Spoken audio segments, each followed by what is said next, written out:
In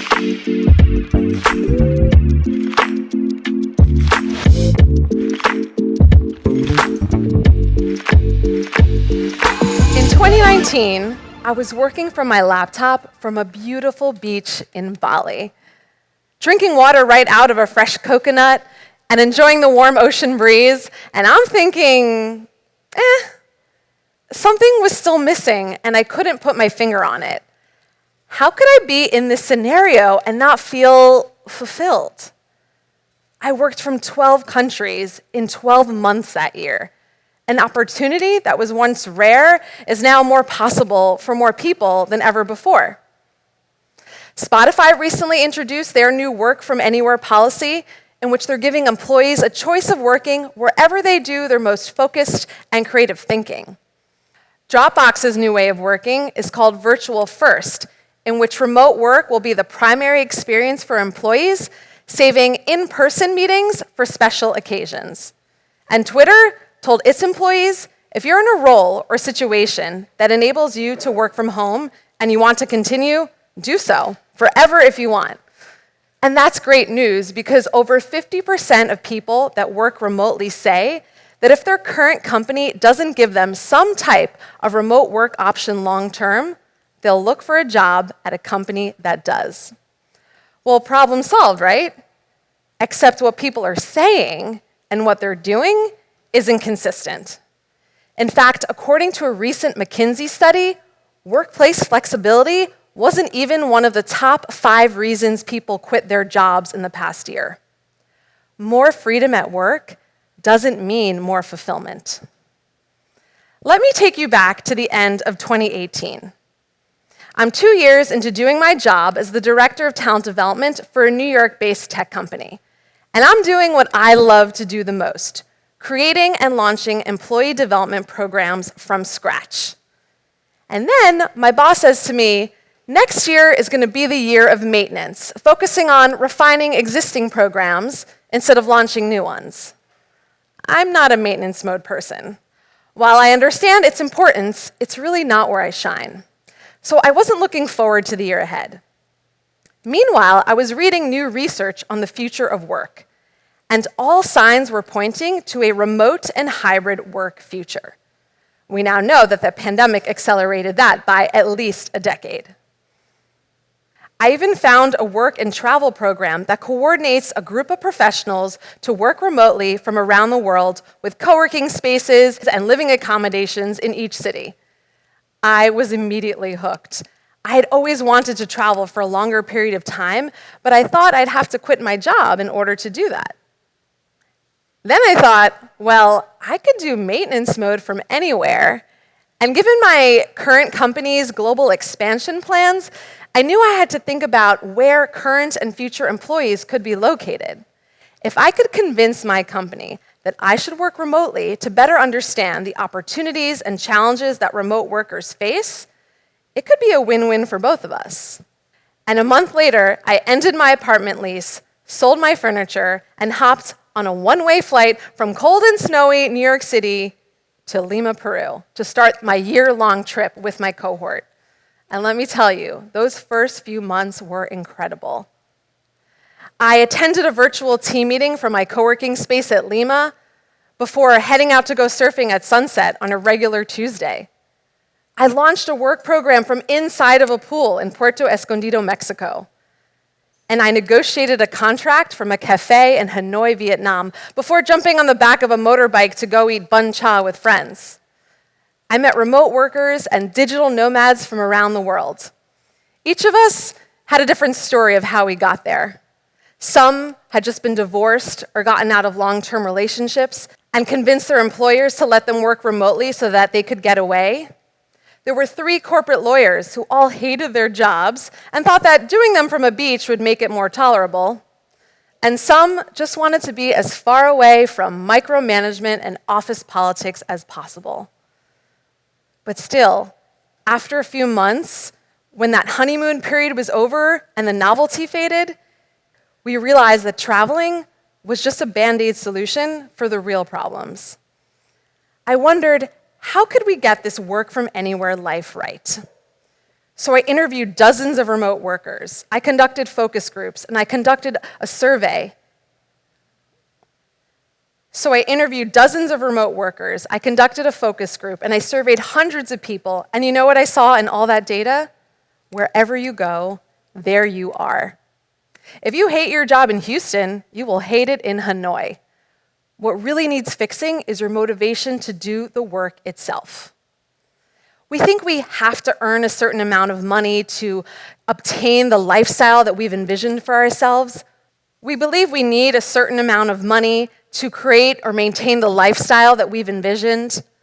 We think we need a specific job title that aligns with the identity that we or our parents imagined for us a decade ago. And we don't realize that we get stuck in the motions of work routines without intention. Minimizing these pressures around your money, identity, and routines, and focusing on opportunities for more growth, impact, and joy is the key to a more fulfilling career, no matter where you're located. And the good news is that you might not have to overhaul your career or life to feel fulfilled.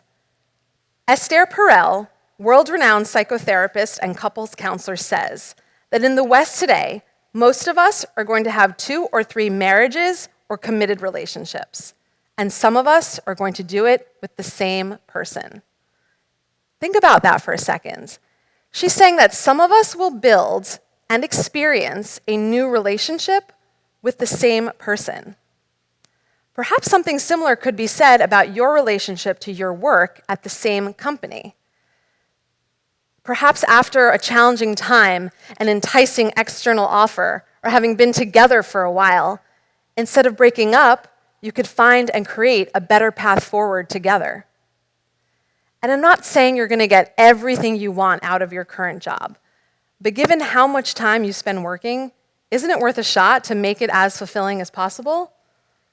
When the pandemic hit and much of the world went remote, I saw my corporate friends in the States follow the exact same trajectory that we did abroad.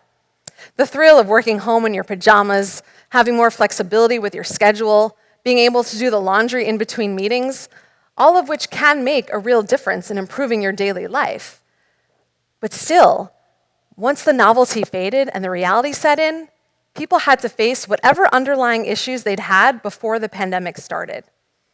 When the perks of an office job were taken away, whether it was the free snacks in the break room, the water cooler conversation with colleagues, what people were left with was the work itself and their motivation, or lack thereof, to do it.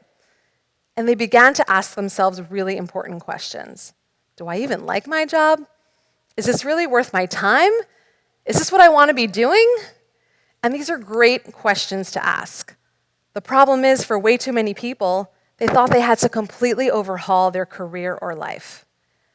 More people voluntarily quit their jobs in 2021 than any other year in recorded history. They wanted a fresh start and a new beginning after a challenging time. Here's the kicker, though. Almost 50% of the people that did find jobs after quitting say that their new job has not lived up to their expectations. They found out, just like we did, in Peru, Mexico, and Vietnam, that wherever you go, there you are. Perhaps you could start the next chapter of your career in an organization that knows you, where you've built credibility and trust and a network, and where they'd be willing to let you try things you haven't done before. Now, I'm not saying you should stay in a toxic work environment, and sometimes you do need a larger scale change, like a new job or new career. But before you make a decision that you think will make you happier, I want you to consider that happiness is a feeling that doesn't last. It often is what we want in the moment and depends on external circumstances. What does last, however, is fulfillment. Fulfillment is richer, deeper, and longer term, and often takes a longer amount of time and intention to get it. As you look to generate fulfillment, I want you to consider 3 questions tied to 3 of its key components that are more internally driven. The first is joy. What kind of work energizes you that you'd love to do more of? Now, I want you to remember that just because you're good at something, it doesn't mean that you enjoy doing it. So really consider what gives you a deep feeling of contentment. Next is impact. How could you provide more value to your company or clients by doing this kind of work? And if you're having trouble answering that question, then ask your manager, your peers, or clients directly. Focus on work that's in that sweet spot of meeting both your interests and the client's needs, or the business needs. And finally, growth. Which knowledge or skills could you develop through these experiences? Feeling a sense of progress toward meaningful work is one of the biggest drivers of fulfillment. I asked myself these same 3 questions when I was feeling happy, yet not fulfilled with my life working from a beach. And I found out that I find joy in interviewing, researching, and talking to remote workers about their lives. I made a significant impact by facilitating workshops to help them develop their skills and their careers. And growth came in the form of me figuring out how to distill a career's worth of the best HR advice and expertise into an easily digestible book for remote workers. Thousands of organizations around the world are finally understanding the importance of giving employees a choice of where to work. And while being given that choice is certainly meaningful, what's even more empowering is the fulfillment that comes from doing work that truly lights you up wherever you are. Thank you.